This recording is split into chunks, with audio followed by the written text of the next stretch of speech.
पणमीय शिरसाणेमिं गुणरयण विभूषणं महावीरं सम्मत्तरयण निलयं पयणि समुक्कीर्तनं नोच्छम्।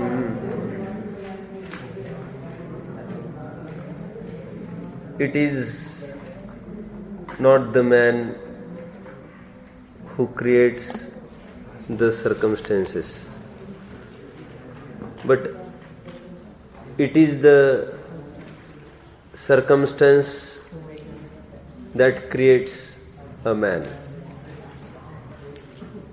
लोक में भी हम देखते हैं, हम कहते हैं कवियों ने प्रकृति को अधिक मूल्य देकर लोगों के दिमाग में उसकी महिमा रखी है, नदी, पहाड़, हरियाली आदि। लेकिन मैं तो समझता हूँ कि प्रकृति का ही बहुत बड़ा उपकार है कि उन्होंने इतने सारे कवियों को जन्म दिया है। ठीक उसी प्रकार सजग और सावधान श्रोता वक्ता को बनाता है, यह बात सत्य है। वक्ता श्रोता को पढ़ाता है, यह बात कहने की अपेक्षा सजग और सावधान श्रोता ये वक्ता को जागृत बनाए रखता है, अध्ययन के लिए बाध्य करता है और जैन धर्म की गरिमा संतुलित बनी रहती है। मैं तो इसलिए कह रहा हूँ कि बहुत आनंद आता है मुझे तो। क्लास के उपरांत भी यही चर्चा चलती रहती है, बाहर भी निरंतर प्रश्न चलते रहते हैं, क्लास के बाद भी निरंतर आप मिसिंग नोट्स को कंप्लीट करने में लगे रहते हो। ये देखकर वास्तव में ये लगता है जो जो हम बो रहे हैं वो सब फलदायी है और हमको बिल्कुल भी ढिलास नहीं रखनी चाहिए और रखता भी बिल्कुल नहीं हो। बहुत अच्छा।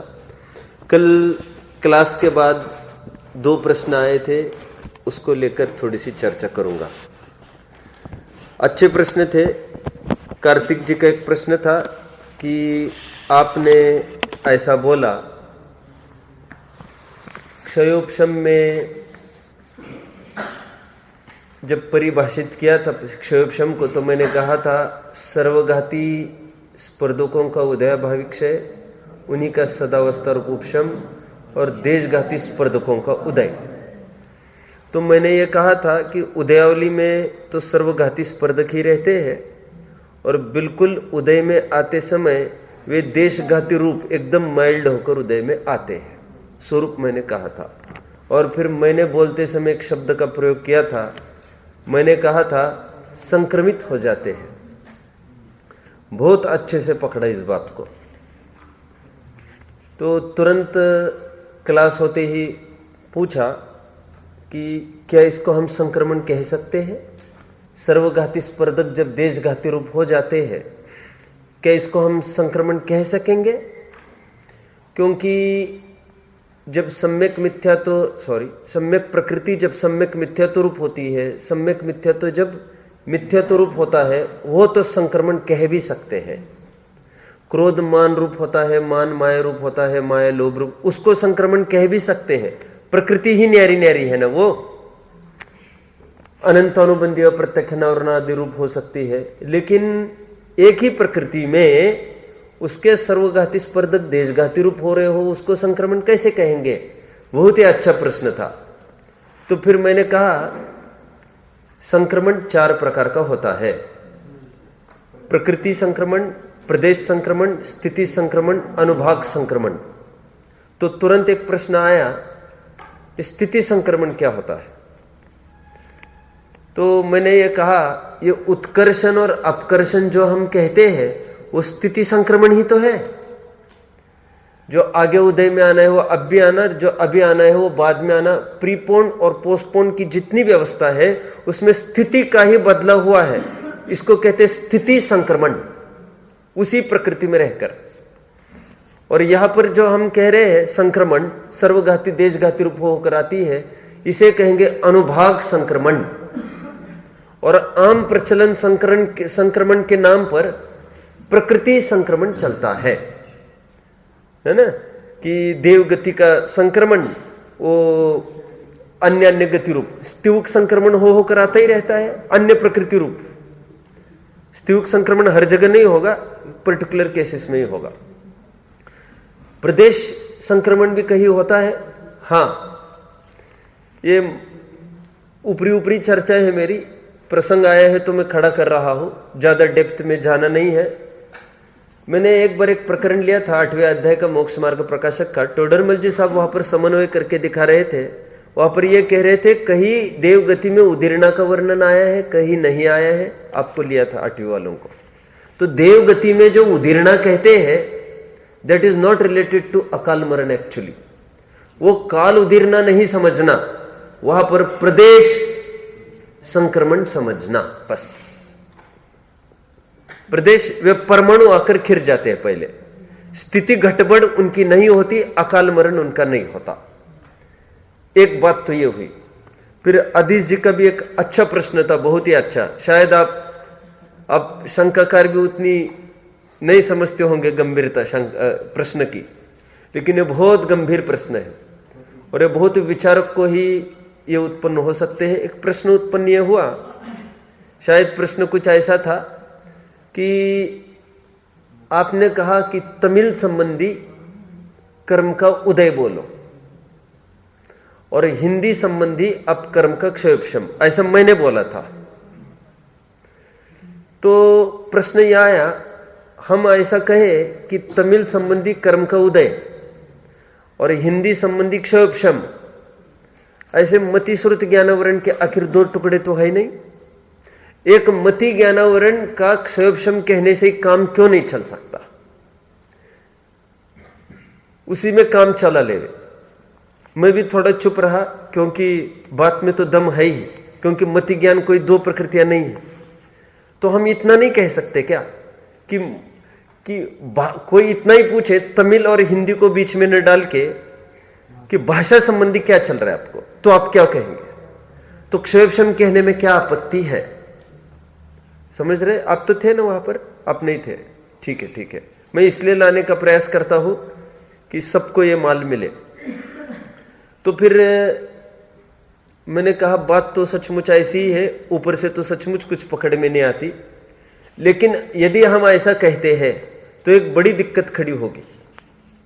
जो क्षयोपशम के उदय में, क्षयोपशम का जो एक टुकड़ा है उदय, देशघाती का उदय, उसमें अयथार्थ ज्ञान होता है और सर्वघाती के उदय में तो ज्ञान ही नहीं होता। तो इन दोनों का फर्क अपन कैसे डालेंगे? आप समझ रहे हैं? तो इन दोनों उदयों को अलग करना था, तो ज्ञान नहीं होने रूप, तो उसको औदैहिक भाव कहकर अपन ने अलग कर दिया। और मंद मंद जो ज्ञान हो रहा था और मंद मंद के साथ जो अस्पष्टता बनी है, अस्पष्टता वो देशघाती के उदय को लेकर अपन ने कही। कितने जन बात को फॉलो कर रहे हैं? ईमानदारी से हाथ ऊपर करो। ठीक है, ठीक है। आप फॉलो कर रहे हो बात को? दोनों बिंदु फॉलो किए? पक्का? भरोसा नहीं हो रहा है मुझे, कर लूं? ठीक है, आगे बढ़ते हैं। आज 4 गाथाएं चलेगी, इसमें भी कुछ मैं विशेष रहस्य बताऊंगा। इसका मौका शायद कल लगे। बोलो। जब स्थिति संक्रमण और प्रदेश संक्रमण में उद्दीन और मतलब ये आकर्षण आ गया, हाँ, तो फिर अलग से क्यों जिनागम में आकर्षण? हर जगह प्रकृति संक्रमण होता है तो स्थिति संक्रमण होना जरूरी नहीं है ना, और स्थिति संक्रमण होता है तो प्रकृति संक्रमण होना जरूरी नहीं है। जब स्थिति संक्रमण और उत्कर्षण एक ही चीज है, हाँ, तो फिर उत्कर्षण को अलग से क्यों लिखा? स्थिति संक्रमण बोल सकते उसको। अरे उसको बार बार स्थिति संक्रमण क्यों बोलते? उसको उत्कर्षण अपकर्षण कहकर नॉमिनेट कर दिया उसको, उसी को। हाँ, अभी 4 गाथाएं चलेगी। ओह, एक प्रकरण बच रहा है पीछे। अच्छा प्रकरण है ये भी, इसमें भी थोड़ा टाइम लगेगा। कल और एक प्रश्न आया था, मैंने कहा था इसकी चर्चा करनी है। सम्यक मिथ्या तो प्रकृति की थोड़ी सी चर्चा करनी है, जिसको हमने जात्यंतर सर्वघाती कहा था। आपके ज्ञान में है? कल हम यहां तक आए थे कि 47 घाती कर्मों को, कर्म की प्रकृतियों का विभाजन हमने इस प्रकार किया था। 21 प्रकृतियां तो देशघाती रूप में चली गई थी। हाँ, 26 देशघाती रूप में और 21 सर्वघाती में, जिसमें केवल ज्ञानावरण की, दर्शनावरण की केवल दर्शनावरण निद्रादि 5, मोहनीय की 14, मिथ्या तो सम्यक मिथ्या तो दर्शन मोह के, चारित्र मोह के अनंतानुबंधी चतुष्क, अप्रत्यक्षानुवरण चतुष्क, प्रत्यक्षानुवरण चतुष्क, सर्वघाती की चर्चा, और अंतराय में कोई सर्वघाती नहीं है। इस प्रकार ये 21 और देशघाती की 26 प्रकृति। कोई दिक्कत है क्या? कोई बात है क्या? हाँ क्या? अच्छा,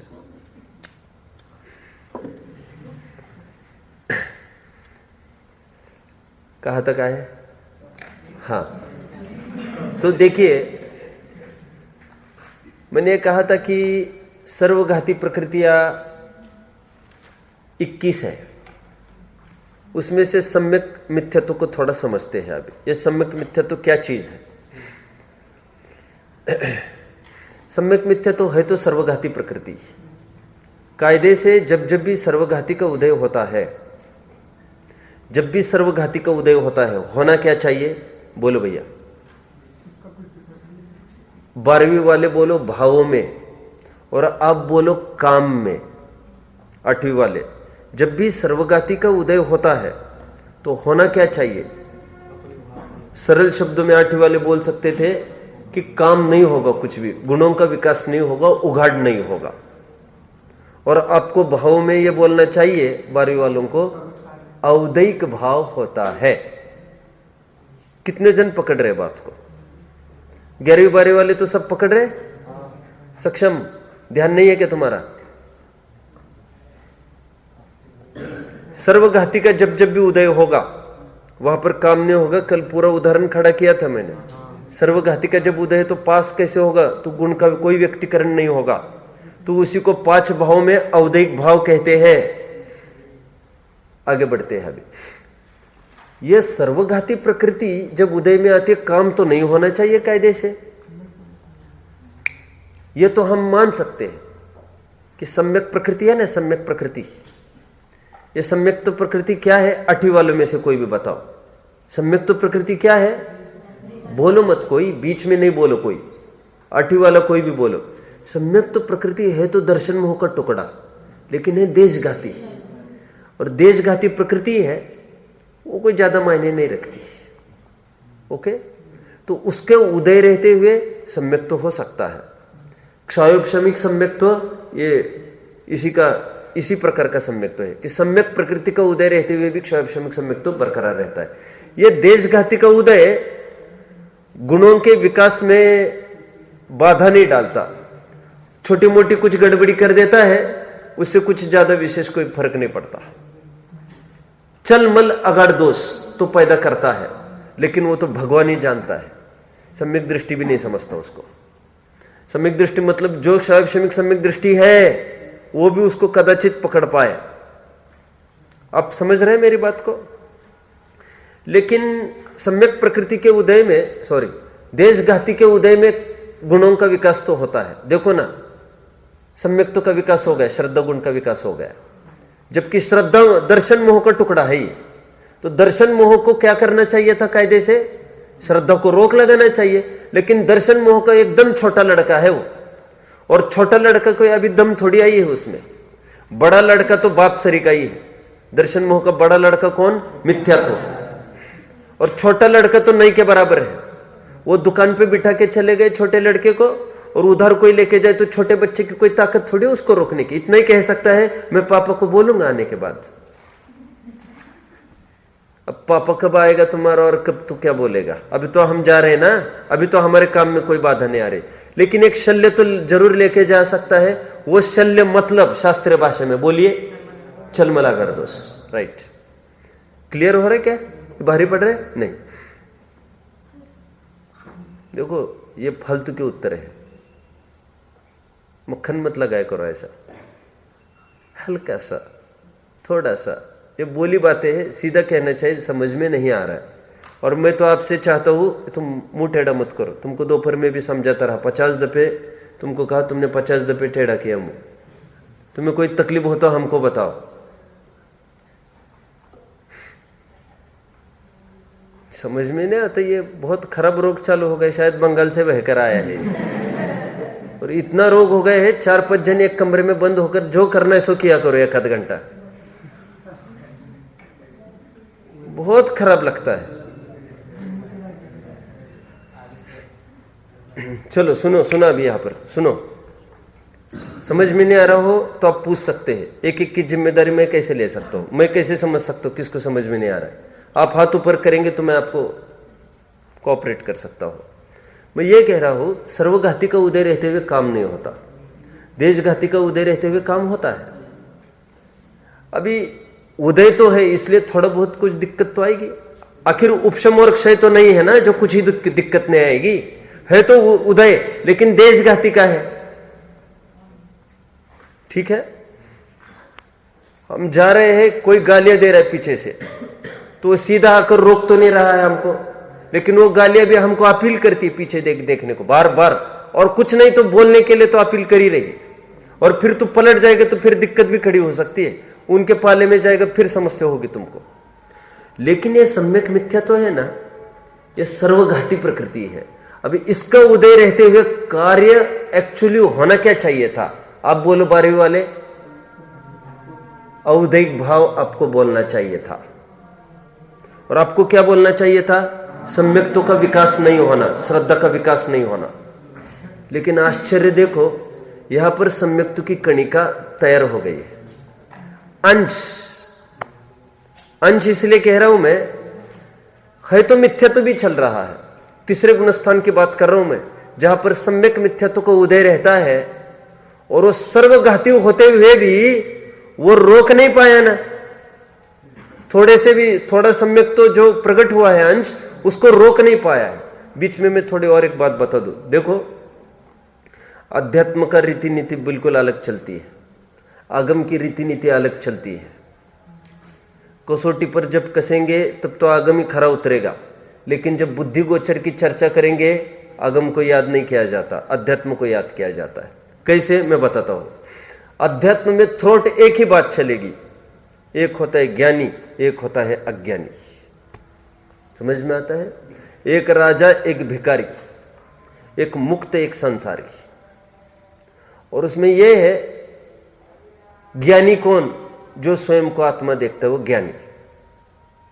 वो फिर 96,000 पाल रहा है कि एक पाल रहा है कि छोड़ रहा है, कोई मतलब नहीं रखता। वो तीनों बातें कही, कितने जन ने पकड़ी?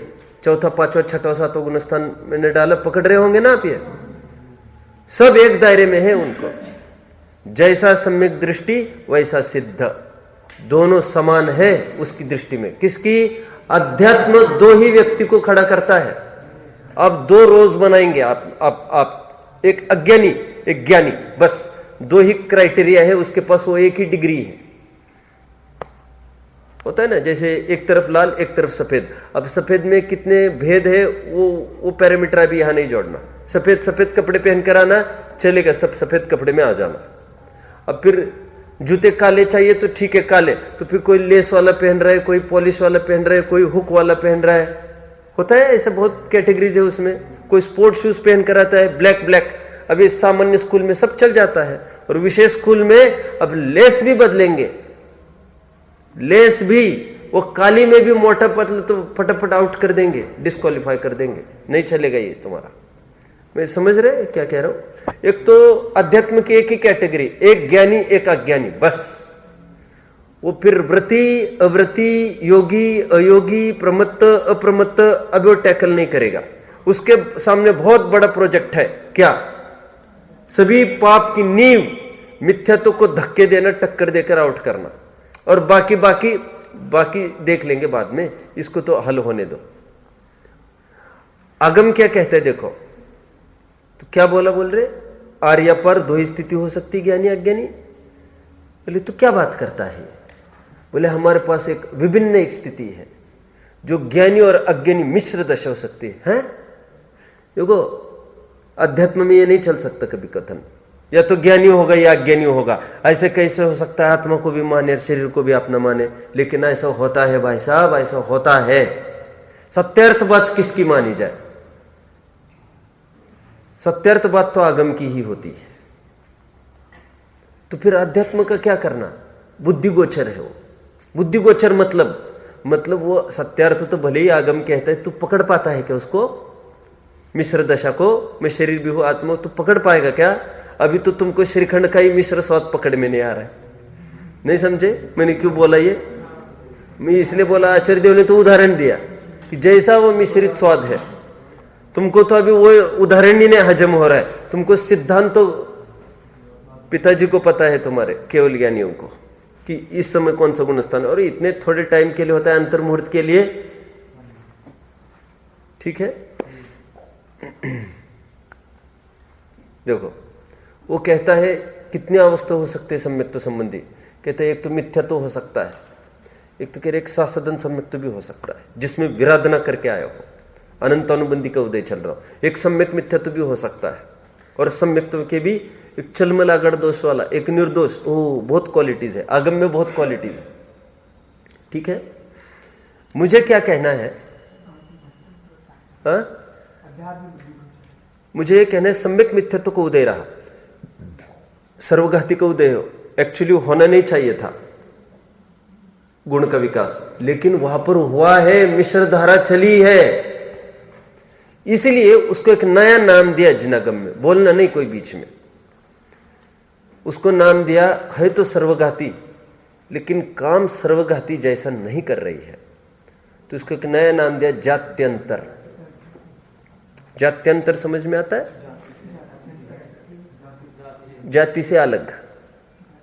मैं हमेशा इसके लिए उदाहरण देता हूं, जैसे नपुंसक है जात्यंतर। वो दिखता बिल्कुल मेल है, पुरुष, लेकिन उसमें पुरुषत्व की कोई सिद्धि नहीं होगी, उसको कहेंगे ये जात्यंतर है।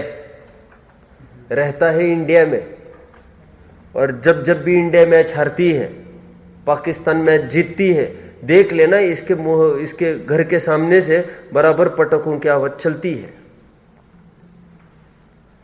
आप पकड़ रहे बात को? ये कौन है? ये कौन है? बोलो, तुम बोलो। जात्यंतर। जात्यंतर क्या? तुम बोलो ना धड़ाधड़। सब जन बोल रहे भी जात्यंतर कर रहे। भजन गाया क्या आज? गाया था क्या आज? माइक नहीं मिला, चैन नहीं पड़ती उसको। सुनो, जात्यंतर का अर्थ समझा रहा हूं। अभी देखिए यहां पर, समझिए। इसमें शास्त्रीय पद्धति से भी थोड़ा समझिए। कायदे से सर्वघाती प्रकृति में लता जैसे तो अनुभव होते नहीं, ये सब जानते हैं।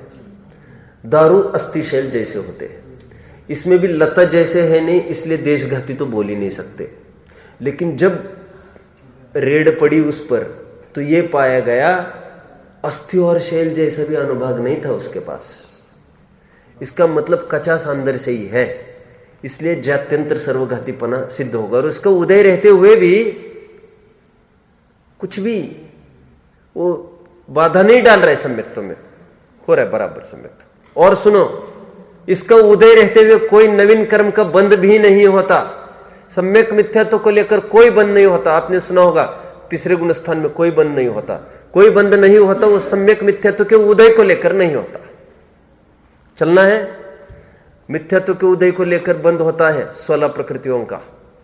अनंत अनुबंधी के उदय को लेकर बंद होता है 25 प्रकृतियों का। यह सर्वघाती है, लेकिन यह सर्वघाती होते हुए भी सम्यक मिथ्यात्व, इसके उदय को लेकर कोई बंद नहीं। सम्यक प्रकृति के उदय को लेकर कोई बंद नहीं होता। इसमें क्या आश्चर्य? वो तो देशघाती है। कितने जन पकड़ रहे हैं? 8वीं वालों में से हाथ ऊपर करो। 8वीं वालों में से कौन पकड़ रहा है? ठीक है, बहुत अच्छा, बहुत अच्छा है। तुम्हारा भाई का नंबर रहता है, तुम चिंता मत किया करो। कहाँ है? पीछे बैठा है तुम्हारे। ठीक, अभी देखिए मैं अच्छी चीज कोई बताऊंगा। अभी यहां तक आए हैं, मैं थोड़ा और लेके जाता हूं आगे। देखो जैसी स्थिति सम्यक मिथ्यात्व की यहां पर है ना, वैसे ही चारित्र मोह की तरफ एक ग्लांस दो, वहां पर भी ऐसे ही कुछ अटपटापन दिखाई दे रहा है। क्या दिखाई दे रहा है? देखो वो जो प्रत्याख्यानावरण प्रकृति है सर्वघाती, उसका उदय है। और देखो देश चारित्र प्रकट है वहां पर भी।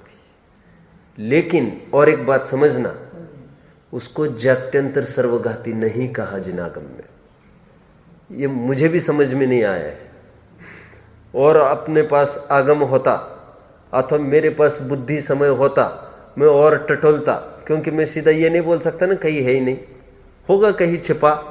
आज तक किसी के ज्ञान में नहीं आया है, लेकिन किसी भी विद्वान ने उस पर प्रकाश नहीं डाला, मतलब जरूर पढ़ने में किसी के नहीं आया। सम्यक मिथ्यात्व को जात्यंतर सर्वघाती बोला, वहां पर प्रत्याख्यानावरण के उदय रहते हुए भी देश चारित्र होता है, चारित्र कांश होता है, जबकि प्रत्याख्यानावरण भी सर्वघाती है।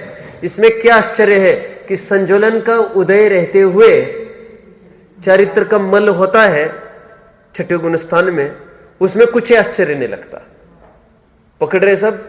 ध्यान रखना, वहां पर सम्यक प्रकृति का उदय छलमलागढ़ दोष दे रहा है, और यहां पर संजोलन का उदय ये भी थोड़ी कुछ विकृति दे रहा है। लेकिन सम्यक तो वहां पर है, सम्यक प्रकृति का उदय रहते हुए, और यहां पर भी चारित्र है, संजोलन चारित्र। संजोलन का यथा क्या कहते, सकल चारित्र है, संजोलन का उदय रहते हुए भी। बाल बाका, हाँ बाल बाका कर रहा है, समझ लो अभी क्या बोले, लेकिन बाल ही बाका कर रहा है। समझे आप मेरी बात को? मैंने बुद्धिपूर्वक शब्द का प्रयोग किया।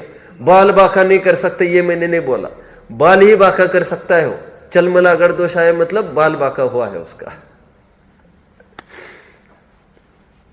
और यहां पर भी संजोलन का तीव्र उदय छठवें में, मतलब बाल बाका इसलिए कह रहा हूं क्योंकि छठवें में और सातवें में क्या फर्क है? यहां पर भी सकल चारित्र टाइटल मिल रहा है उसको, वहां सातवें में जाने पर क्या नया टाइटल मिल रहा है उसको? आज भी चारित्रवंत है, कल भी चारित्रवंत रहेगा। आंख खुली बंद को मत देखो, अभी अंदर की स्थिरता को देखो। यहां पर भी संजोलन का उदय ठेठ छठवें से लेकर 10वें तक, फिर तीव्र तीव्र मंद मंदतर मंदतम। छोड़ो इन बातों को, चलना है आगे। देखिए इसीलिए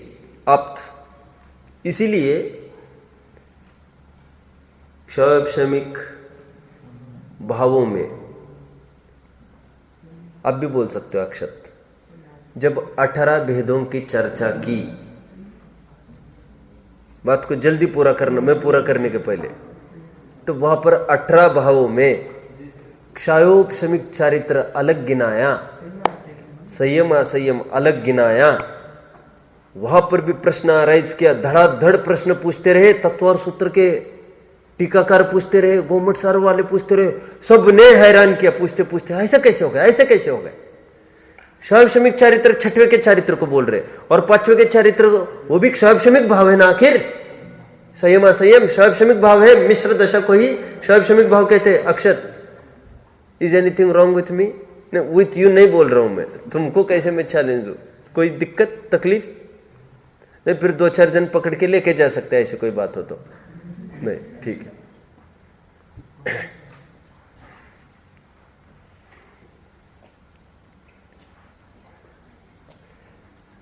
मैं क्या कह रहा था अभी? क्षयोपशमिक संयम असंयम क्षयोपशमिक भाव होने पर भी क्षयोपशमिक चारित्र से अलग रखने का कारण एकमात्र इतना ही है कि प्रत्याख्यानावरण सर्वघाती के प्रकृति के उदय रहते हुए यह खुला है चारित्र कांच, देश चारित्र। चलना है आगे, ये महत्वपूर्ण बात मुझे कहनी थी, ये भी हो गया। अब मैं आगे की गाथाओं की तरफ बढ़ सकता हूँ, बोलिए। हाँ, उसके उज्जैन में संयम असंयम हो रहा है।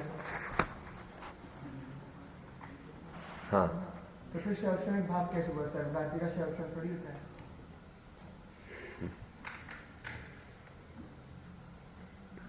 यही तो अपना चर्चा चल रही है कि सर्वघाती होने पर भी ऐसा हुआ। इसका मतलब उसमें भी अस्थि शैल जैसे अनुभाग। मैं इसलिए नहीं बोल रहा हूं, कुछ भी उसका जिक्र नहीं मिला है। औदिक भाव में लेते ना, शास्त्रीय भाव में लेते।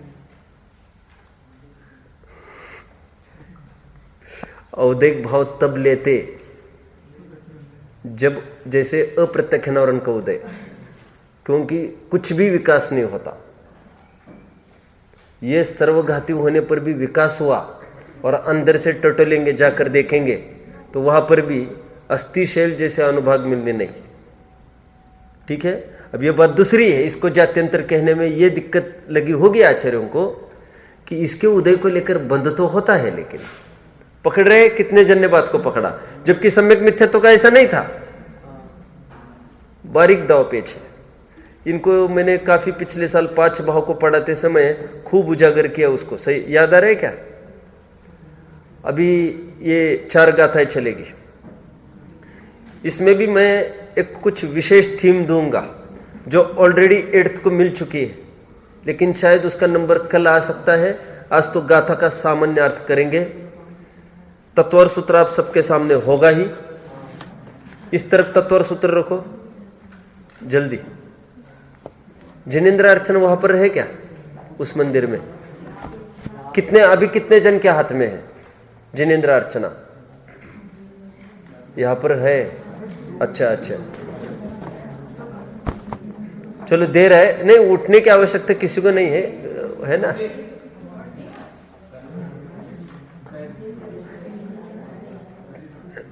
इस तरफ एक देना पन्नू, इस तरफ। I am very sorry my dear प्यारी, वेरी सॉरी।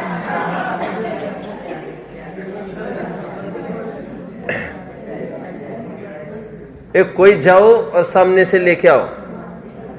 जबकि देखो सुनो, मैं आपको एक हर्ष की बात बताऊं सबको ऐसे। बस देखो, मैं दोपहरी के क्लास में आता हूं तो मैं 15-20 मिनट पहले आता हूं। मैं बाहर खड़ा रहता हूं, तो मैं बाहर खड़ा रहता हूं। बच्चे आते ही पहले ये पूछते हैं कि आज कौन कौन से ग्रंथ निकालने हैं।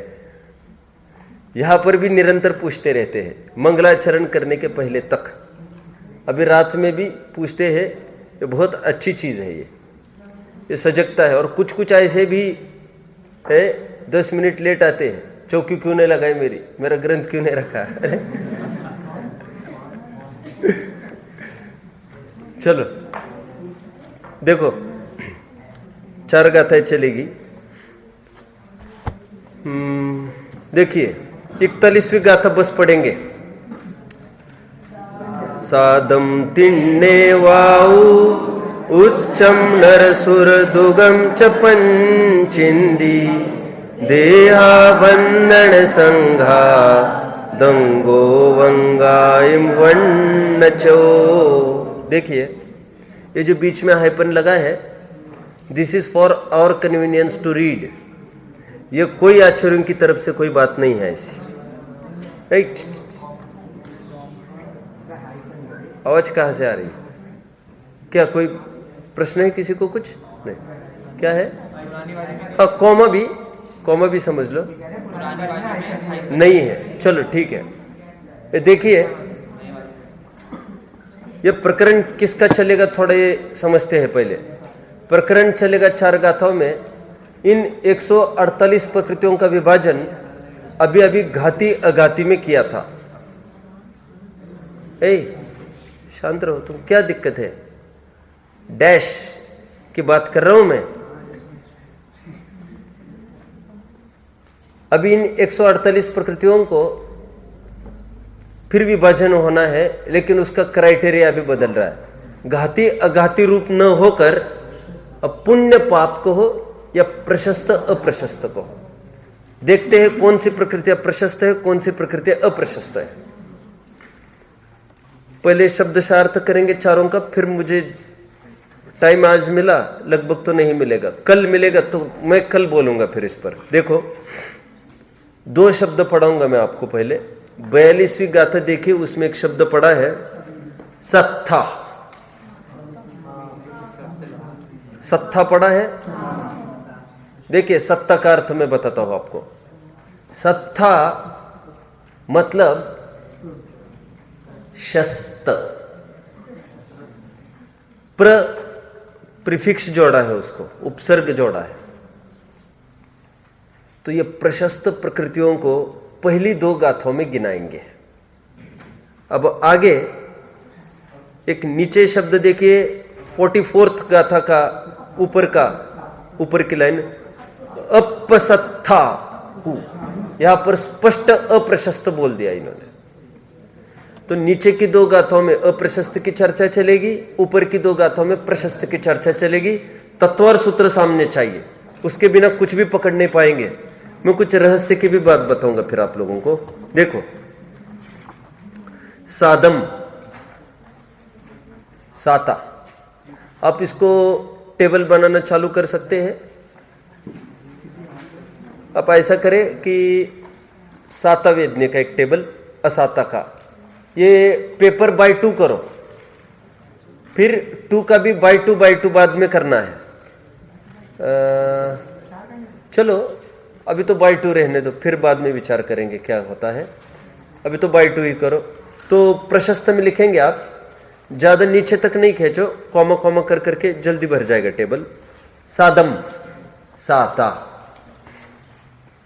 साता, ये प्रशस्त की पहली प्रकृति गिना इन्होंने, साता वेदनीय। सच पूछो तो साता मतलब होता है अच्छा। अब साता तो सभी प्रशस्त प्रकृतियों को कह सकते हैं, लेकिन एक रूढ़ हो गया ये भी कि साता ये वेदनीय में ही घटित करते हैं। आगे बढ़ो। सादम तिन्न एव आयु, 3 आयु, एक नरक आयु को छोड़कर 3 आयु ये प्रशस्त आयु गिनी जाती है। इसका रहस्य फिर देखेंगे। क्या बोला मैंने? 3 आयु या प्रशस्त आयु में ले लो। तिर्यंश आयु, चलो बता ही दे रहा हूं, सुनिए सब।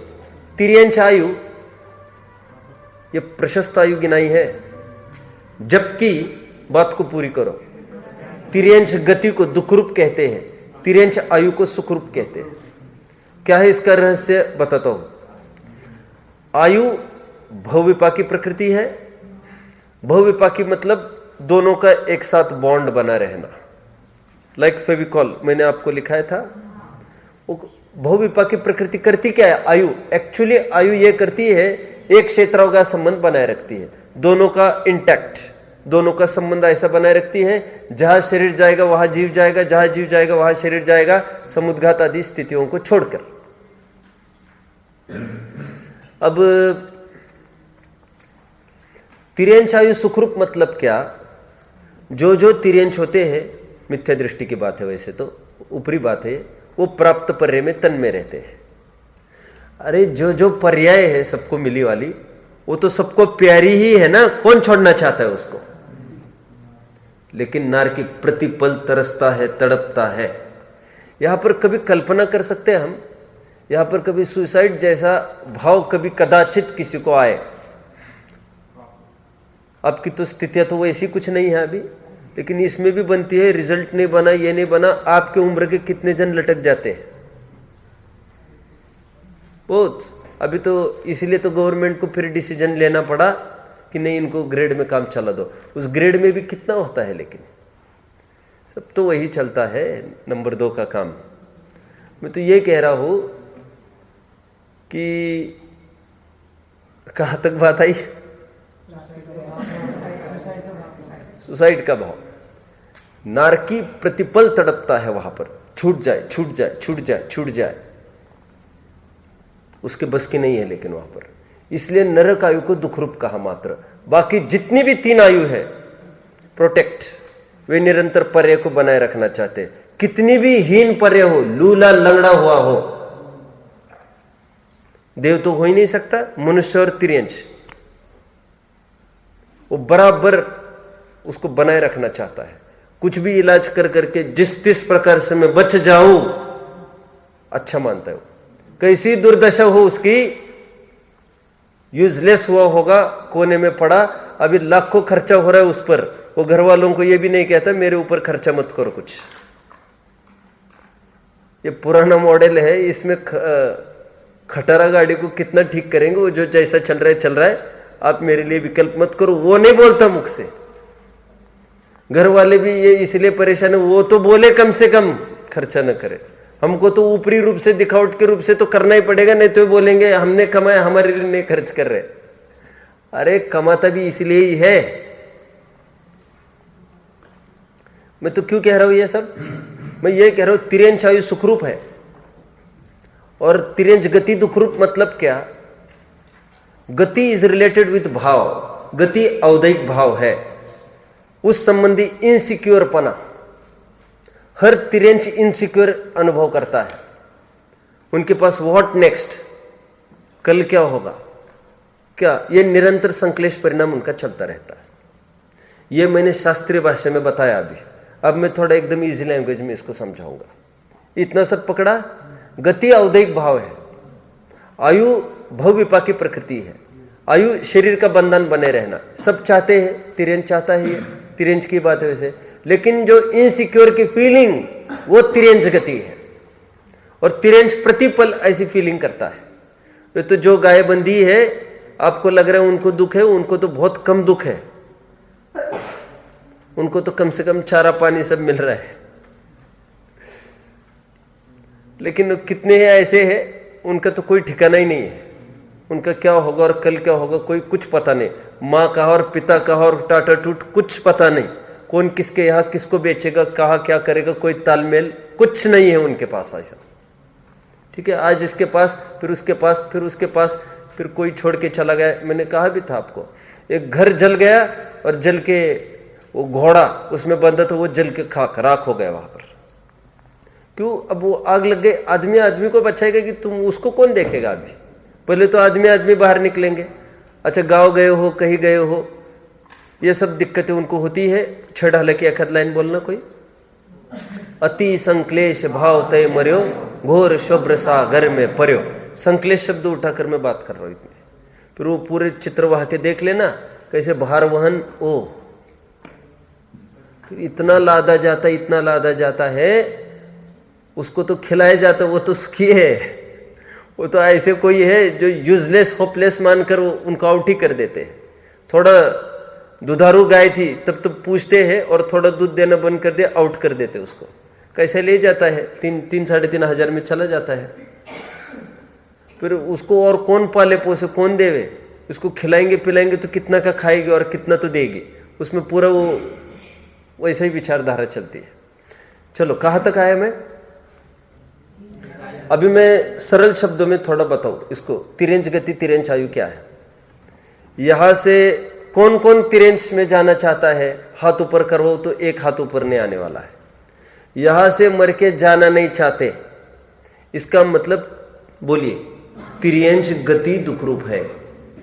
और लेकिन जो जो तिर्यंच है, मैं ये नहीं कह रहा हूं जो होंगे जो तिर्यंच है वो कौन? फिर तुम छोड़ना चाहते हो ना अपना शरीर। तुमने पिछले बहु में बोला था वो कहानी प्रसिद्ध, वो पिता ने बेटे को बोल दिया, राजेश्वरी तो नरकेश्वरी, पाप कमाया तिजोरी में रखा, अब क्या हुआ, घड़ा कहीं ना कहीं तो फूटेगा कि नहीं अवसर देखकर।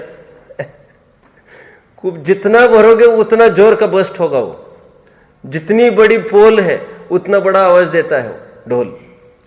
तो फिर उसको ख्याल में आया महात्मा के माध्यम से कि मर के कीड़ा होने वाला हूं। कैसे बताए? घर की ही विष्टा में बोले, अरे ऐसी लाइफ में जीऊंगा क्या, कैसा मैंने जीवन जिया है आयशा आराम में, अब यहां पर जाना पड़ेगा मुझे। बोलो भूप भूप कीड़ों में गया। वो फिर बच्चे को बोल दिया, जा मैं जाऊंगा, तुम तो मुझे मार देना। हो गई नक्की पक्की बात। अब मारने को जाए वो थोड़ी ना हाथ में आए।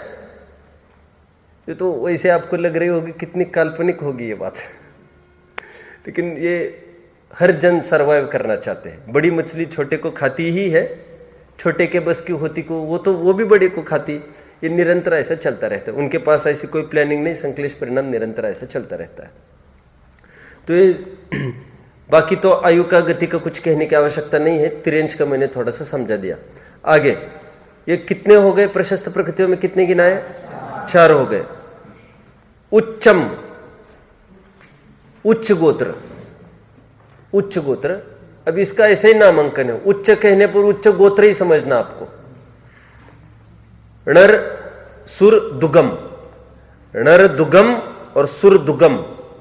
नर दुगम मनुष्य गति, गत्यनुपूर्वी। सुर दुगम देव गति, देव गत्यनुपूर्वी। च पंचिंदी और 5 इंद्रिय, ये प्रशस्त में डालते जा रहे हैं। कितने हो गए अभी तक सक्षम? वैसे तुम क्या कर रहे हैं, उसमें देखने लग गए क्या? कितने हो गए? 10 हो गए, 10 हो गए। आगे बढ़ते हैं।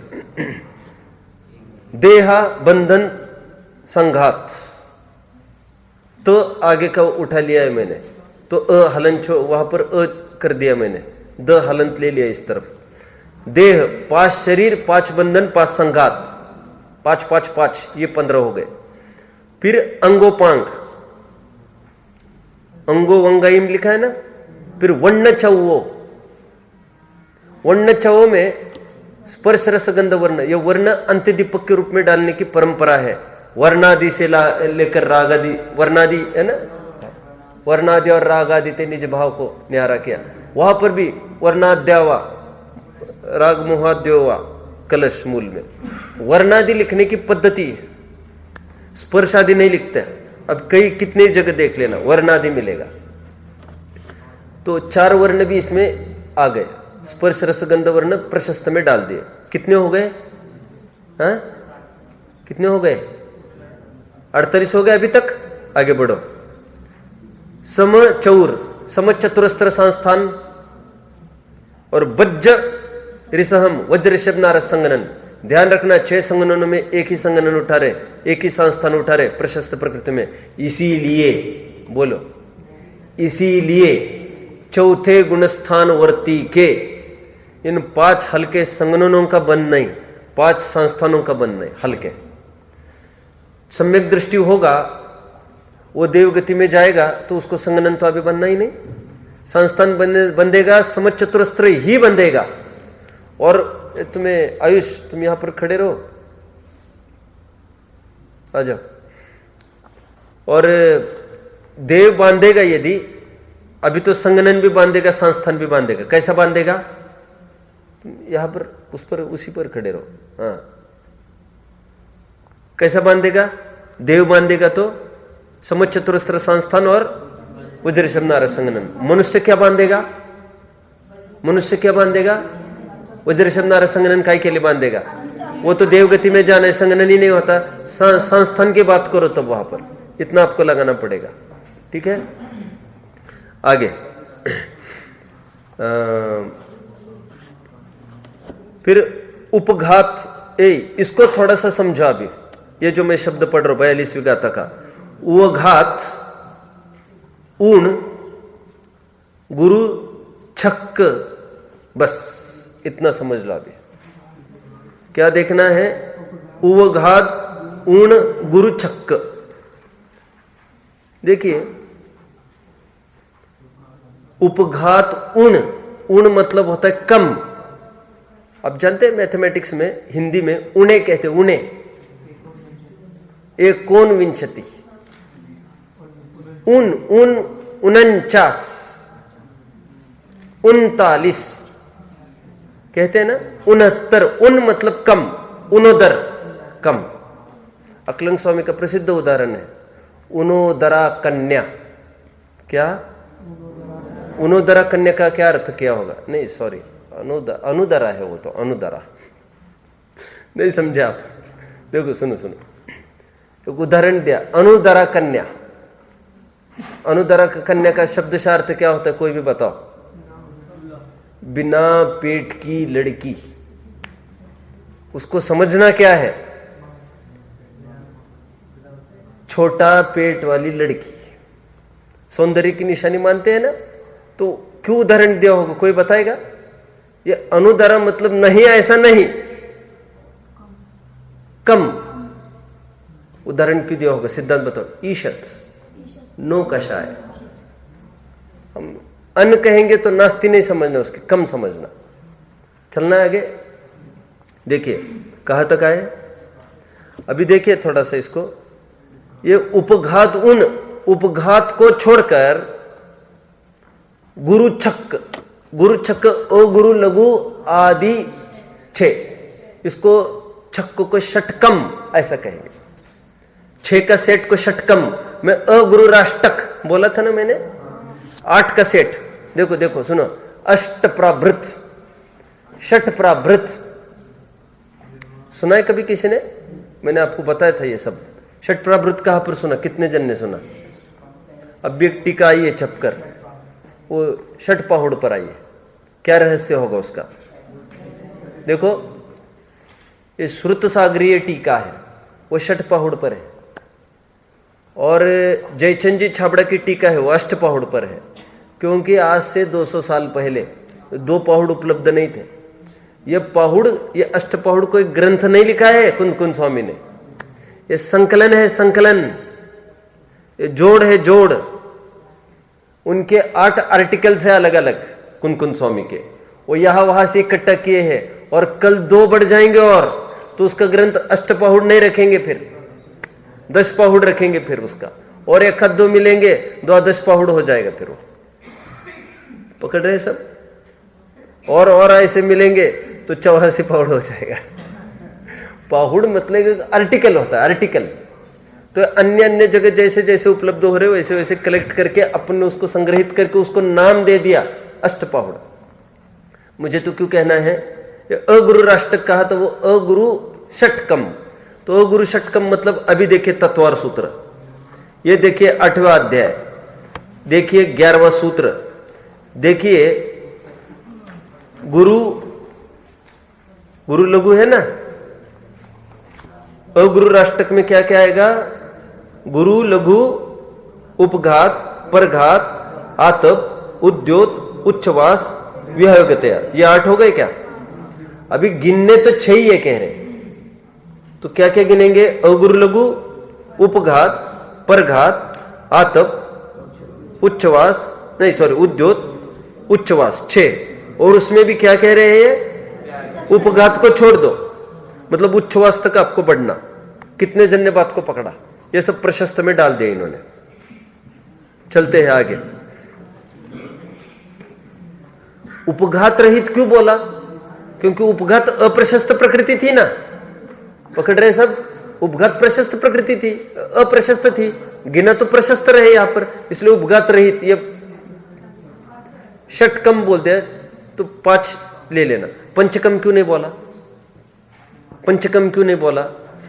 क्योंकि ये नियम है, ऐसा पंचकम वंचकम ऐसा नहीं बोल सकते। ये जो सेट होता है, रूल, नियम, ये 6 का एक रूल सेट है।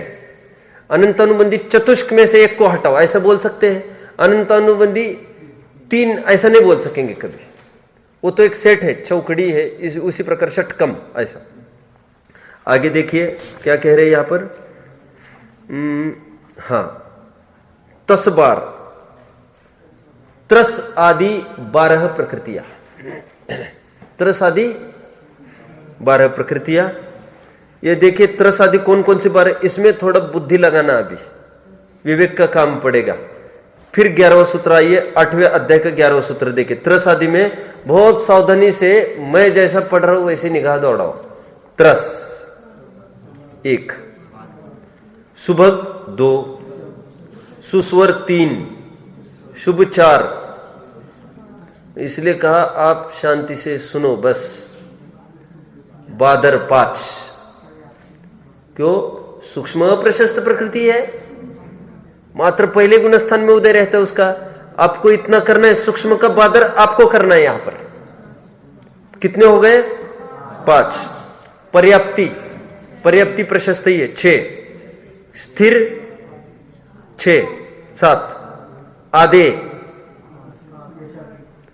यशस कीर्ति। अब क्या करना? तीर्थंकरत्व ले लो, और क्या करना, और समझो अभी सब। और शरीर के लेफ्ट की तरफ खिसको थोड़ा, प्रत्येक, वह प्रत्येक है ना, उस प्रत्येक को ले लो, और ऊपर ठेठ एक विसंगत एक प्रकृति पड़ी निर्माण, उस निर्माण को भी ले आओ। इतना आपको करना है। देखो समय हो गया है अपना, मैं कुछ एक लॉजिकल बात बताऊंगा अभी, थोड़ा समझना। ये रहस्य होता है एक एक बात का, और सभी आचार्यों का इसमें इतना जबरदस्त समन्वय होता है। एक धारा चलती है सबकी, जो एक ने सीरियल बोली सब उसी धुन में बात करते हैं। जैसे वेरी शॉर्ट एग्जांपल, हर्षिल को पकड़ता हूं मैं। हर्षिल, स्थावर के नाम पता है आपको? पक्का बोलो तो जरा। गया तू काम से, इसलिए मैंने बड़े को पकड़ा। और बोलो मत तुम बीच में, दूसरी जगह तुम कुछ आता है कि तुमको? अब यहां पर बोलने लग गए, तुम शांत रहो थोड़ा। चलो बोलो, चुप रहो अभी, बोलो। अक्षर गया। आचार्यों को बहुत दिक्कत है इसमें। क्या है इसमें सेंस में बता रहा हूं, लॉजिक। अभी भी बोलोगे? बोलो।